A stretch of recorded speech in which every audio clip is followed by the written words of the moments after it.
1999 की गर्मियां उम्मीदों का मौसम होनी चाहिए थीं। यह वह समय था जब लोग गर्मियों की छुट्टियों का आनंद ले रहे थे और पहाड़ों की सुंदरता में खोए हुए थे। इंडिया और पाकिस्तान ने अभी-अभी लाहौर डिक्लेरेशन साइन किया था। यह एक महत्वपूर्ण कदम था जो दोनों देशों के बीच शांति और सहयोग की नई उम्मीदें जगा रहा था। बहुत कम लोगों को अंदाजा था कि कारगिल की बर्फीली ऊंचाइयों पर एक लड़ाई पक रही है। यह एक ऐसा क्षेत्र था जो आमतौर पर शांत और निर्जन रहता था। यह उस भरोसे का धोखा था।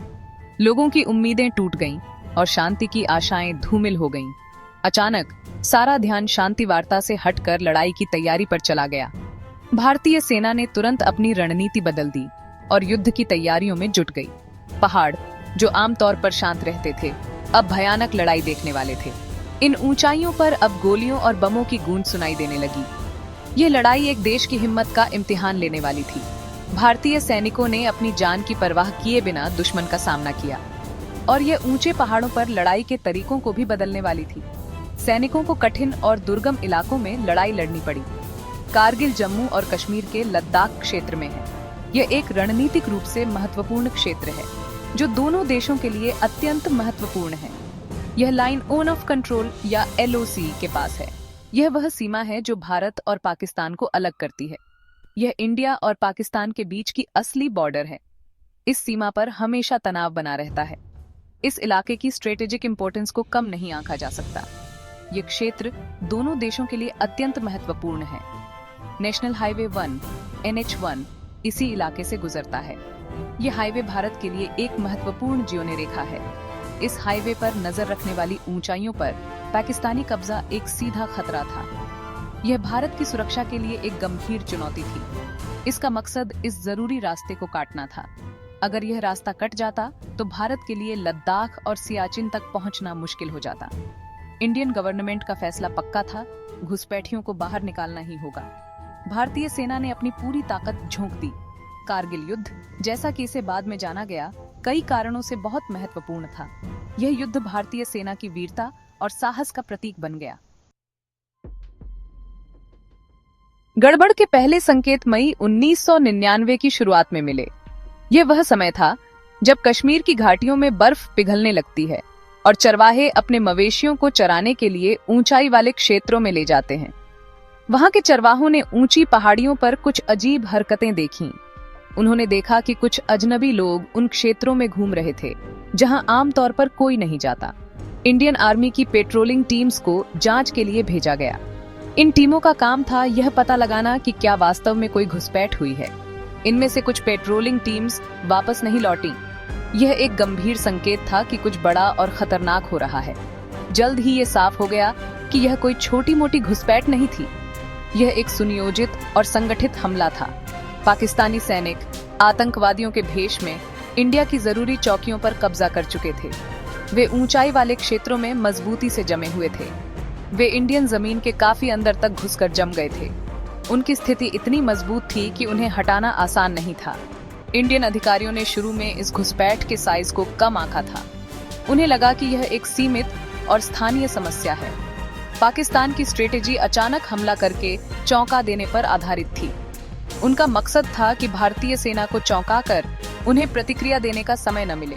उनका मकसद जबरदस्ती लाइन ऑफ कंट्रोल को बदलना था। वे चाहते थे कि इस क्षेत्र में अपनी स्थिति को मजबूत कर सकें।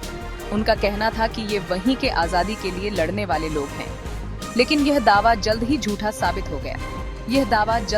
साबित हो गया। घुसपैठियों के पास अच्छे हथियार, उनकी मिलिट्री चालें और पकड़े गए कागजात सीधे पाकिस्तानी आर्मी की नॉर्दर्न लाइट इन्फेंट्री की तरफ इशारा कर रहे थे। घुसपैठियों के पास अच्छे हथियार, उनकी मिलिट्री चालें और पकड़े गए कागजात सीधे पाकिस्तानी आर्मी की नॉर्दर्न लाइट इन्फेंट्री की तरफ इशारा कर रहे थे। यह स्पष्ट हो गया कि यह एक सुनियोजित और संगठित हमला था। इंडिया ने कब्जे वाली जगहों को खाली कराने के लिए ऑपरेशन विजय शुरू किया। यह ऑपरेशन भारतीय सेना के लिए एक बड़ी चुनौती थी। शुरुआती दौर मुश्किलों से भरा था। सैनिकों को कठिन परिस्थितियों का सामना करना पड़ा। इंडियन सैनिकों को चढ़ाई पर हमला करना पड़ रहा था। उन्हें दुश्मन की मजबूत स्थिति को तोड़ना था। उनका सामना ऐसे दुश्मन से था जो मजबूत बंकरों में जमा हुआ था। दुश्मन की स्थिति इतनी मजबूत थी कि उन्हें हटाना आसान नहीं था। बढ़ती मुश्किलों के बावजूद इरादा पक्का था। भारतीय सैनिकों ने अपने अदम्य साहस और दृढ़ संकल्प से इस चुनौती का सामना किया। उनकी वीरता और बलिदान ने इस ऑपरेशन को सफल बनाया। तोलोलिंग की लड़ाई कारगिल युद्ध में एक बहुत जरूरी मोड़ थी। तोलोलिंग की चोटी से नेशनल हाईवे 1 का एक जरूरी हिस्सा सीधे नजर आता था। हाईवे को सुरक्षित करने और आगे हमले करने के लिए इस पर कब्जा करना बहुत जरूरी था। तोलोलिंग के लिए लड़ाई बहुत जोरदार और खूनी थी। इंडियन सैनिकों ने दुश्मन के मजबूत ठिकानों पर कई हमले किए। सेकंड राजपूताना राइफल्स ने आखिर में इसे जीतने में बड़ा रोल निभाया। एक और यादगार जीत थी टाइगर हिल पर दोबारा कब्जा करना। यह द्रास सेक्टर की सबसे ऊंची और सबसे खतरनाक चोटी थी। इस पर कब्जा पाकिस्तानी सेना के लिए एक बड़ी मिलिट्री और दिमागी हार थी। ऑपरेशन की प्लानिंग बहुत ध्यान से की गई थी। इसमें 18th ग्रेनेडियर्स और 8th सिख जैसी यूनिट्स ने कई तरफ से हमला किया। इंडियन आर्मी के जमीनी हमलों में जबरदस्त हिम्मत और नई रणनीतियां देखने को मिली। बोफोर्स तोपों ने गेम बदलने वाला रोल निभाया। इंडियन एयरफोर्स ने भी ऑपरेशन सफेद सागर के जरिए एक निर्णायक भूमिका निभाई। हवाई ताकत ने जमीनी सैनिकों को जरूरी मदद दी, दुश्मन के ठिकानों को अलग थलग किया और उनकी लड़ने की हिम्मत तोड़ी। सेक्शन 4 हिम्मत के चेहरे, कारगिल के हीरोज। कारगिल युद्ध ने हमें कई ऐसे नायक दिए जिन्होंने अपनी वीरता और साहस से देश का मान बढ़ाया। ये वो लोग थे जिन्होंने अपने प्राणों की आहुति देकर भी देश की रक्षा की। 13 जम्मू एंड कश्मीर राइफल्स के कैप्टन विक्रम बत्रा घर घर में पहचाने जाने लगे। उनकी बहादुरी और निडरता ने उन्हें एक राष्ट्रीय नायक बना दिया। उनका मशहूर डायलॉग, ये दिल मांगे मोर, दिस हार्ट वांट्स मोर, पूरे देश के दिल में बस गया। ये वाक्य उनकी अदम्य इच्छा शक्ति और साहस का प्रतीक बन गया। उन्होंने कमाल की लीडरशिप और हिम्मत दिखाई। उनके नेतृत्व में उनकी टीम ने असंभव को संभव कर दिखाया। उन्होंने अपनी टीम को पॉइंट 5140 पर कब्जा करने में लीड किया। यह एक बहुत ही कठिन और खतरनाक मिशन था, लेकिन उन्होंने इसे सफलतापूर्वक अंजाम दिया। फिर उन्होंने पॉइंट 4875 पर दोबारा कब्जा करने के एक और खतरनाक मिशन के लिए खुद को पेश किया। यह मिशन और भी चुनौतीपूर्ण था, लेकिन उन्होंने इसे भी सफलतापूर्वक पूरा किया। इस भयानक लड़ाई के दौरान उन्होंने अपने एक साथी ऑफिसर को बचाया। यह उनकी निस्वार्थता और साथ ही सैनिकों के प्रति उनके समर्पण को दर्शाता है। उन्होंने अकेले ही कई दुश्मन सैनिकों को मार गिराया। उनकी वीरता और युद्ध कौशल ने दुश्मनों के हौसले पस्त कर दिए। कैप्टन बत्रा ने अपनी जान दे दी, लेकिन जीत पक्की की। उनकी शहादत ने पूरे देश को गर्व से भर दिया। उन्हें मरणोपरांत परमवीर चक्र, इंडिया का सबसे बड़ा बहादुरी का अवार्ड दिया गया। यह सम्मान उनकी अद्वितीय वीरता और बलिदान को मान्यता देता है। 111 गोरखा राइफल्स के लेफ्टिनेंट मनोज कुमार पांडे एक और हीरो थे। उनकी बहादुरी और निडरता ने उन्हें भी एक महान योद्धा बना दिया। उनकी पर्सनल डायरी में लिखी बात, अगर अपना खून साबित करने से पहले मौत आ गई तो कसम से मौत को ही मार डालूंगा, उनकी कभी न हारने वाली हिम्मत को दिखाती है। यह वाक्य उनकी दृढ़ता और साहस का प्रतीक है।